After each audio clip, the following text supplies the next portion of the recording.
स्वागत दोस्तों, आगे चलने के सबसे पहले सबसे बड़े आपको बताएंगे दोस्तों, राहुल गांधी एकदम सुपरस्टार की तरह जनजी समाज के लोगों के बीच में दिखाई दिए। दोस्तों राहुल गांधी की एंट्री के साथ ही जनजी में जबरदस्त तरीके का जोश नजर आया। दोस्तों बताएंगे कैसे कोटा के अंदर राहुल गांधी ने एक जबरदस्त तरीके के लोगों के बीच में चेतना जगाई है दोस्तों, और युवाओं ने जबरदस्त तरीके का किया है समर्थन। बताएंगे एक नए तरीके के नए स्वरूप में दिखाई दिए राहुल गांधी दोस्तों। इसी के साथ में चलेंगे एक और बड़ी अपडेट तरफ, जहां पर कांग्रेस पार्टी और झारखंड मुक्ति मोर्चा को आज दोनों की दोनों सीटें जितानी है दोस्तों। ऐसे में एक दिन पहले कराए गए मॉक पोल का नतीजा क्या रहा, यानी विपक्ष के कितने विधायकों ने टेस्टिंग के दौरान वोट डाला दोस्तों, और किसने किसको वोट दिया, बताएंगे डिटेल में पूरी अपडेट। इसी के साथ में कांग्रेस पार्टी ने 6 नेताओं को 16 विधायकों को साधने के लिए काम पर लगा दिया है दोस्तों, यानी पूरी तरीके से आज मिशन झारखंड चल रहा है। बताएंगे डिटेल में क्या है पूरी अपडेट दोस्तों, एक एक करके चलेंगे आज की सारी बड़ी खबरों की। लेकिन उससे पहले अगर आप भी मानते हैं कि अब समय आ चुका है देश के अंदर भारत के जनजी समाज के जगने का दोस्तों, और जनजी ही इस देश को बदलेगा, तो इस वीडियो को लाइक करके लाल बटन दबाकर चैनल को सब्सक्राइब करके बेल आइकन दबाकर कमेंट बॉक्स अपनी राय जरूर लिखकर बताएगा दोस्तों। चलते हैं सबसे पहले सबसे बड़ी ब्रेकिंग न्यूज अपडेट की तरफ, जहां पर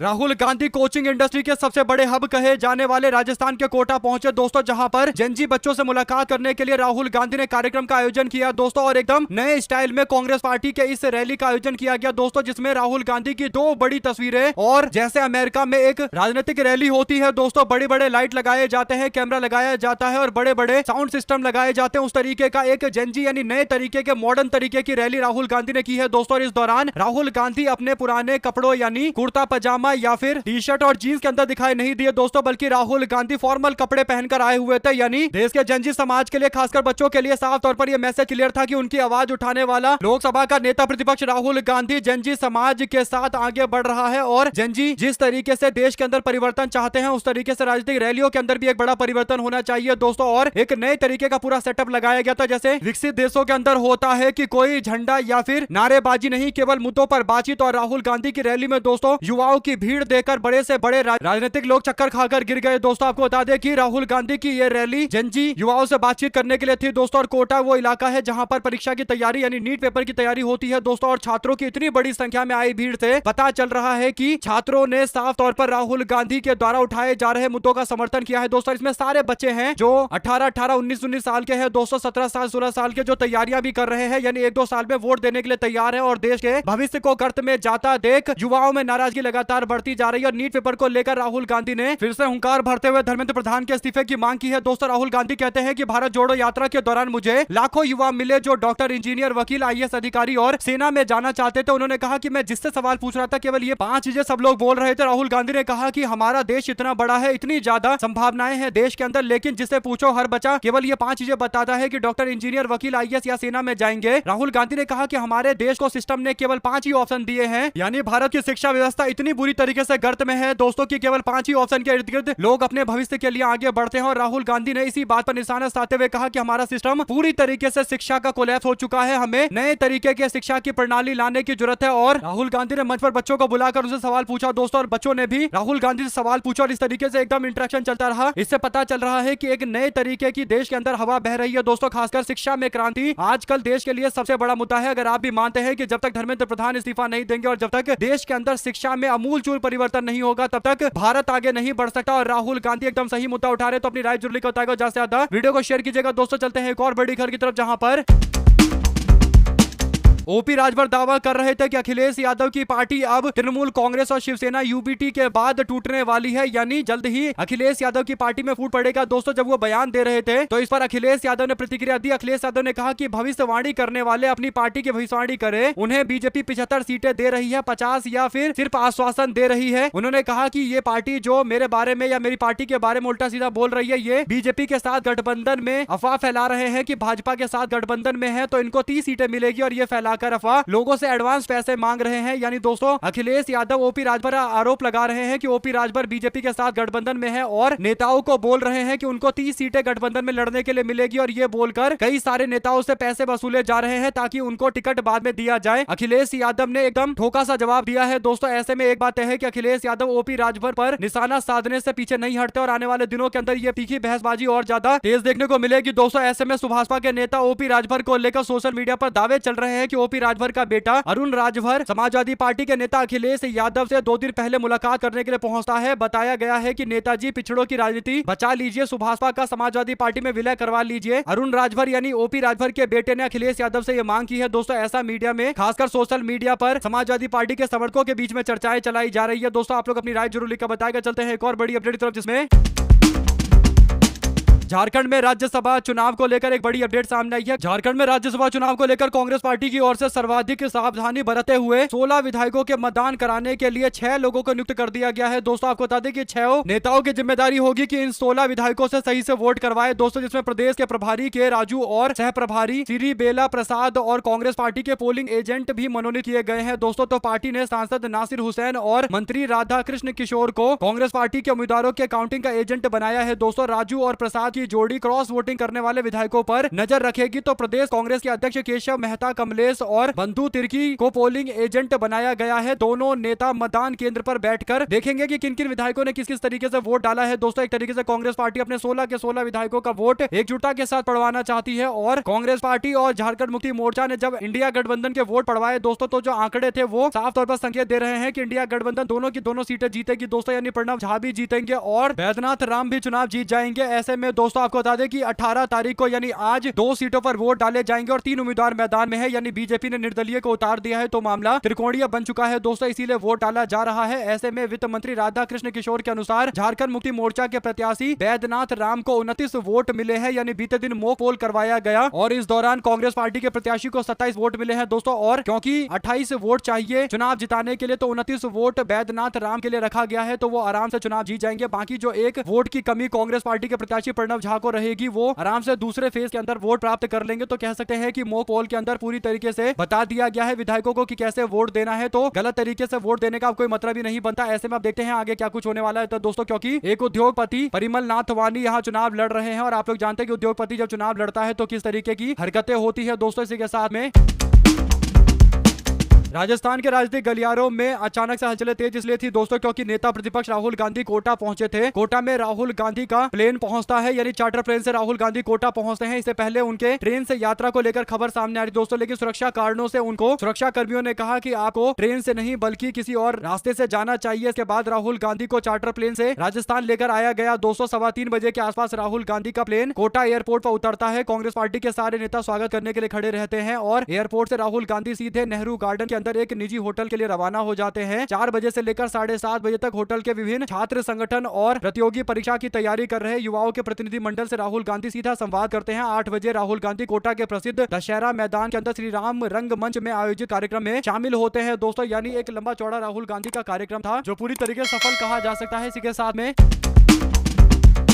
राम मंदिर के अंदर चढ़ावा चोरी के मामले को लेकर अब धीरे धीरे करके विवाद और ज्यादा आगे बढ़ता चला जा रहा है। दोस्तों राम मंदिर आंदोलन करने वाले लोग अब मैदान में कूद रहे हैं। अभिषेक उपाध्याय जो उत्तर प्रदेश की अपडेट देते हैं दोस्तों, उन्होंने एक बड़ी जानकारी दी है। अभिषेक उपाध्याय कहते हैं कि विनय कटियार को मुरली मनोहर जोशी ने फोन किया है, यानी दोनों के दोनों जो राम मंदिर आंदोलन में शुरू से रहे हैं दोस्तों, राम मंदिर आंदोलन का चेहरा रहे हैं, चाहे मनोहर जोशी हो या फिर विनय कटियार हो, दोनों बीजेपी के अंदर साइडलाइन कर दिए गए हैं और जब राम मंदिर बन गया तो इनको पूछा भी नहीं जा रहा है। ऐसे में राम मंदिर आंदोलन की पुरानी पीढ़ियां अब धीरे धीरे करके मैदान में उतर रही है। दोस्तों इससे लग रहा है कि राम मंदिर में चढ़ावा चोरी के मामले को लेकर अब आने वाले दिनों के अंदर राजनीति और ज्यादा तेज होगी और जो शुरू से ही राम मंदिर आंदोलन की लगातार लौ जगाए हुए थे दोस्तों, वे लोग अब वापसी करते हुए कहीं ना कहीं भारतीय जनता पार्टी और राम मंदिर में अब बड़े बड़े पोस्ट पर मौजूद सारे लोगों से सवाल पूछने वाले हैं। दोस्तों ऐसे में विनय कटियार को मुरली मनोहर जोशी का फोन जाना अपने आप में एक बड़ा संकेत है। अगर आप भी मानते हैं कि मुरली मनोहर जोशी को जिस तरीके से मोदी और शाह ने मार्गदर्शक मंडल में डाल दिया था, उसके बाद मुरली मनोहर जोशी और विनय कटियार जैसे पुराने नेताओं को वापस से सक्रिय होना चाहिए और कहीं ना कहीं आने वाले दिनों के अंदर राम मंदिर के मामले को लेकर बीजेपी और खासकर दोस्तों जो गुजरात के बड़े बड़े अधिकारियों को इन मंदिरों के अंदर नियुक्त किया गया है उस पर सवाल पूछा जाना चाहिए। आप लोग अपनी राय जरूर लिखकर बताएगा। साथ साथ चलते हैं एक और बड़ी अपडेट की तरफ दोस्तों, जिसमें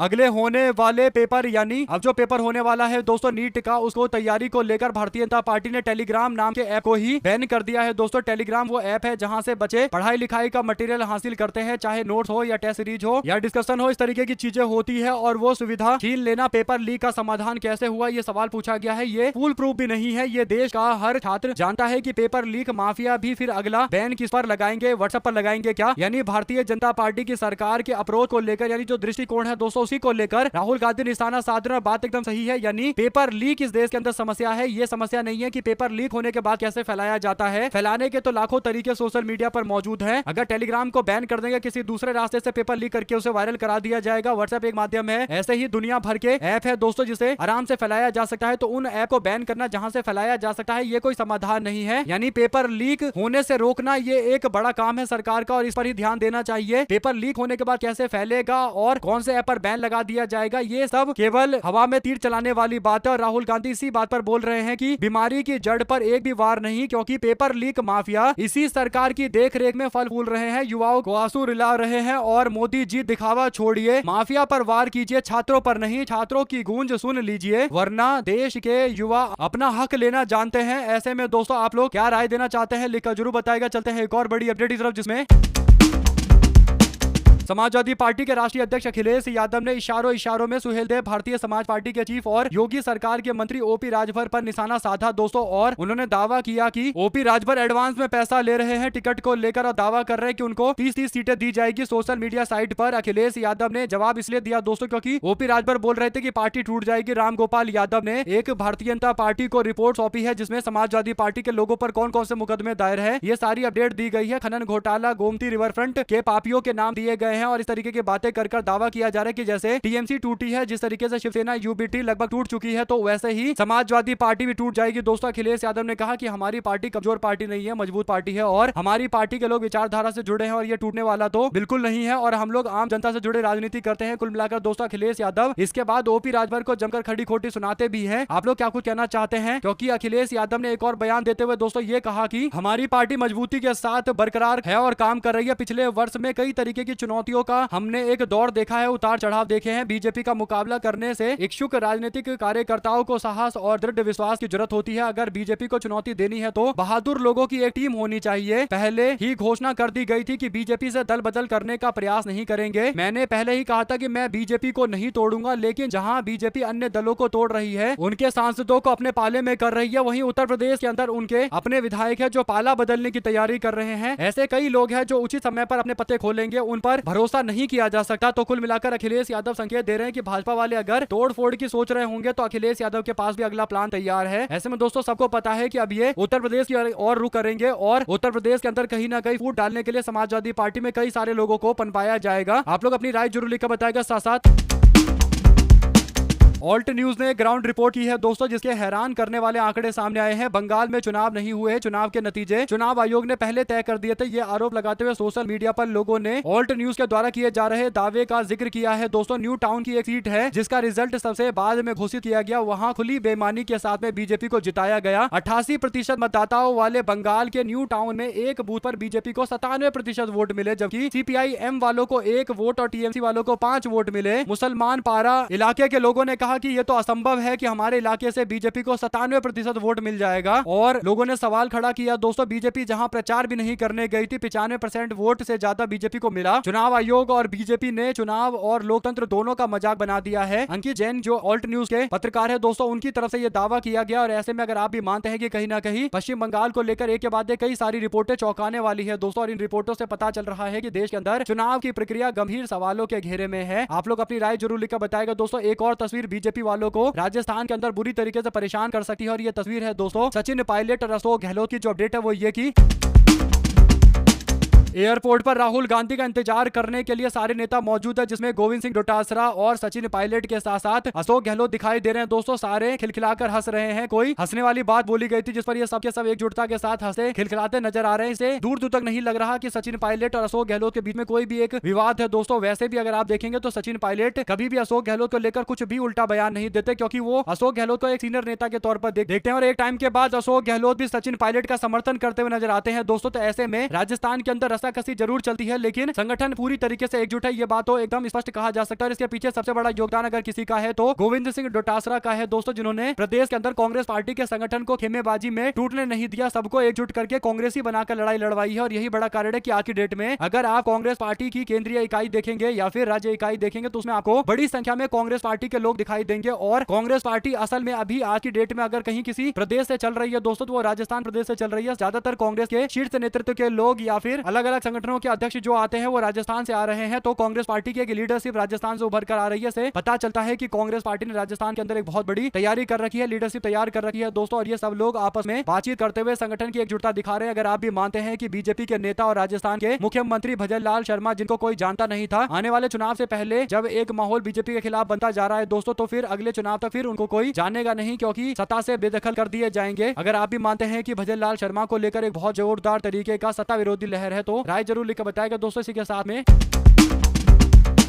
शिवसेना यूबीटी में बगावत की अटकलों के बीच में सांसदों को व्हिप जारी कर दिया गया है। व्हिप जारी करते हुए उनसे बैठक में आने के लिए बोला गया, अगर बैठक में नहीं आए तो कार्रवाई कर दी जाएगी। शिवसेना यूबीटी में लगभग बगावत हो चुकी है दोस्तों, क्योंकि 6 ऐसे सांसद है जिन्होंने पार्टी से कनेक्शन काट लिया है और खुद इसकी जानकारी शिवसेना यूबीटी के नेता उद्धव ठाकरे के करीबी संजय राउत ने दी है दोस्तों। ऐसे में सूत्रों के मुताबिक पार्टी बैठक में शामिल नहीं होने वाले सांसदों के खिलाफ अयोग्यता की कार्रवाई शुरू कर दी गई है। पार्टी ने 2022 में भी इसी तरीके से व्हिप जारी किया था, जब महाराष्ट्र के मौजूदा उप मुख्यमंत्री एकनाथ शिंदे के नेतृत्व में 39 विधायकों ने शिवसेना नेतृत्व के खिलाफ बगावत कर दिया था। और अब व्हिप जारी करते हुए कहा गया कि 6 से 7 सांसदों को बैठक में आना पड़ेगा। अगर ये लोग बैठक में नहीं आते तो इनके खिलाफ व्हिप का इस्तेमाल करेंगे और इनको पार्टी से बाहर का रास्ता दिखाना तो चलेगा ही चलेगा, साथ साथ इन सबकी सांसदी को भी रद्द कर दिया जाएगा। तो अब उद्धव ठाकरे इस तरीके से एग्रेसिव है दोस्तों, जिसका सीधा मतलब यह है कि सांसद इनके कंट्रोल से बाहर निकल चुके हैं। और वैसे भी आप लोग जानते हैं कि कहीं ना कहीं एकनाथ शिंदे बार बार इन लोगों से संपर्क कर रहे थे दोस्तों। और एकनाथ शिंदे उप मुख्यमंत्री हैं, अच्छा खासा उनके पास पावर है, रिसोर्स है। और आप लोग जानते हैं कि जिसके पास अंधाधुन पैसा और राजनीतिक ताकत होती है वो कैसे एक दूसरे को पलटवाता है दोस्तों। तो अंतरात्मा जो जग रही है वो कैसे जग रही है, इसके पीछे आप लोग जानते हैं क्या बड़ा कारण है। अपनी राय जरूर लिखकर बताएगा। साथ साथ चलते हैं एक और बड़ी अपडेट की तरफ दोस्तों, जहां पर संजय राउत ने प्रेस कॉन्फ्रेंस करते हुए दोस्तों अब शब्दों का भी इस्तेमाल कर दिया। इतने ज्यादा भड़क गए संजय राउत, उन्होंने प्रेस कॉन्फ्रेंस करते हुए जब बागी सांसदों का जिक्र आया तो अपनी बात रखी दोस्तों। और बोलते बोलते अचानक से उन्होंने बाला साहब ठाकरे को याद करते हुए इन सबको जमकर अपशब्द सुनाया दोस्तों। इसके बाद मीडिया वाले चौंक गए कि अचानक से गालियां क्यों देने लगे हैं संजय राउत। तो संजय राउत ने इसके बाद मीडिया के चौंकने के बाद कहा कि चौंकिए मत और इस वीडियो को काटिएगा मत, यानी पूरे गाली के साथ में चलाइए, क्योंकि ये लोग वही चाहते थे, इन लोगों को यही मिलेगा, ये लोग गाली खाने के काम कर रहे हैं। संजय राउत ने बागियों पर बेईमानी का आरोप लगाया दोस्तों। और उन्होंने कहा कि मराठी भाषा में ऐसे शब्दों का इस्तेमाल करते हैं, इसमें कुछ गलत नहीं है। मुझे अच्छी तरीके से पता है कि कब और कौन सी भाषा का इस्तेमाल करना है, तो मुझे ये मत बताइए कि भाषा में मैं गलत शब्दों का इस्तेमाल कर रहा हूँ या गाली गलौज कर रहा हूँ। उन्होंने कहा कि जो मैंने बोला है वही चलाना मीडिया में, यानी गाली के साथ चलाना, क्योंकि ये लोग जो रवैया अपना रहे हैं अपनी नैतिकता भूल गए हैं। पार्टी ने इनको टिकट दिया, सिंबल दिया, हमारे वोटरों ने, हमारे समर्थकों ने इनको जिताया और आज ही हमारी पार्टी से बगावत कर रहे हैं। इनके लिए तो ये गालियां भी कम है। ऐसे में दोस्तों अगर आप भी मानते हैं कि अगर बाला साहब ठाकरे आज जिंदा होते तो ये सारे के सारे सांसद कभी पलटी नहीं मारते, क्योंकि उनको पता था कि अगर ये पलटी मारते तो इनका महाराष्ट्र में रह पाना दूभर हो जाता। लेकिन क्योंकि शिवसेना यूबीटी एक नरम रुख रखती है, खासकर एक मॉडर्न पार्टी की तरह बर्ताव करती है, तो शायद यही बड़ा कारण है कि पार्टी में टूट पड़ जाती है। वरना बाला साहब ठाकरे के इशारे पर तो अच्छे अच्छे नाचने गाने लगते थे। और अगर आप भी मानते हैं कि उद्धव ठाकरे को अपनी पार्टी, उसकी विचारधारा और काम करने के तरीके में एक बड़ा बदलाव वापस लाना पड़ेगा और शिवसेना यूबीटी को पुरानी शिवसेना के तौर पर लौटना पड़ेगा दोस्तों, जो एग्रेसिव और विचारधारा के प्रति समर्पित कार्यकर्ताओं की एक फौज हुआ करती थी। आप लोग अपनी राय जरूर लिखकर बताएगा। साथ साथ चलते हैं एक और बड़ी अपडेट की तरफ दोस्तों, जहां पर अलग अलग पार्टियों के नेताओं के द्वारा जिस तरीके से पार्टियां बदली जा रही है, भारतीय जनता पार्टी का समर्थन किया जा रहा है, एनडीए में जाए जा रहे हैं, तो इस पर अब लोगों ने आजम खान को याद करना शुरू कर दिया। लोगों ने कहा कि आजम खान होना इस देश के अंदर बहुत मुश्किल है, क्योंकि जिस तरीके से सांसदों को परेशान किया जाता है, प्रताड़ित किया जाता है, आजम खान उसका एक सीधा सीधा उदाहरण है। और उनको एक उदाहरण के तौर पर बीजेपी पेश करती है कि अगर हमारे साथ नहीं आओगे तो आजम खान की तरह बर्ताव करेंगे। यही बड़ा कारण है दोस्तों कि अब आजम खान को लोग याद करते हुए कह रहे हैं कि उनके ऊपर 100 से ज्यादा मुकदमे किए गए। 2017 से उनके पूरे परिवार को प्रताड़ित किया जा रहा है, जेल में डाला जा रहा है। छोटे छोटे मामले, चाहे बकरी चोरी का मामला हो या किताब चोरी का मामला हो, यानी एकदम रद्दी भर के मामलों के अंतर्गत भी इनको जेल में रखा जा रहा है दोस्तों। यानी पूरी तरीके से आजम खान के खिलाफ एक हंटिंग चल रही है, यानी एक तरीके से जानबूझकर शिकार किया जा रहा है दोस्तों। प्रशासन की ताकत का दुरुपयोग किया जा रहा है और ये सबको पता है। और कहीं ना कहीं आजम खान वाला ही उदाहरण देश के अलग अलग लोगों के सामने रखा गया है, खासकर जो विपक्ष के नेता हैं दोस्तों, उनके सामने ये विकल्प है कि वो या तो आजम खान की तरह लड़ाई लड़े और फिर उनको जेल में रहना पड़ेगा, क्योंकि पूरा का पूरा तंत्र बीजेपी के कंट्रोल में है, या फिर भारतीय जनता पार्टी का विरोध करने से बचे और जेल से बाहर रहे। अगर आप भी मानते हैं कि लोकतंत्र भारत के अंदर पूरी तरीके से बर्बादी के कगार पर पहुंच चुका है दोस्तों, बल्कि बर्बाद हो चुका है, जब देश के चुनावी व्यवस्था को लेकर लोगों के मन में शक शंकाएं हैं और देश की बड़ी बड़ी जो स्वतंत्र संस्थानें पहले हुआ करती थी वो बीजेपी के कहने पर कदमताल करते हुए, भाजपा का कदमताल करते हुए बीजेपी के साथ मिलकर चल रही है। और इसके बाद जो मीडिया है दोस्तों, उसका तो कहना ही क्या है। तो ऐसे में अब देश के अंदर जो स्वतंत्र संस्थानें और देश के अंदर जो चुनाव एक प्रक्रिया होती थी, उसे लेकर अब लोगों के मन में जो शंकाएं पैदा हुई है दोस्तों, कहीं ना कहीं लोकतंत्र अपने बहुत बुरे दौर से भारत के अंदर गुजर रहा है, इसमें कोई दो राय नहीं है। और इसीलिए आजम खान जैसा नेता आज की डेट में होना काफी मुश्किल है दोस्तों, और होने के बाद जो प्रताड़ना उनको झेलनी पड़ रही है ये और ज्यादा दुख की बात है। आप लोग इस पर अपनी राय जरूर लिखकर बताएगा। साथ ही साथ चलते हैं एक और बड़ी अपडेट दोस्तों, जहां पर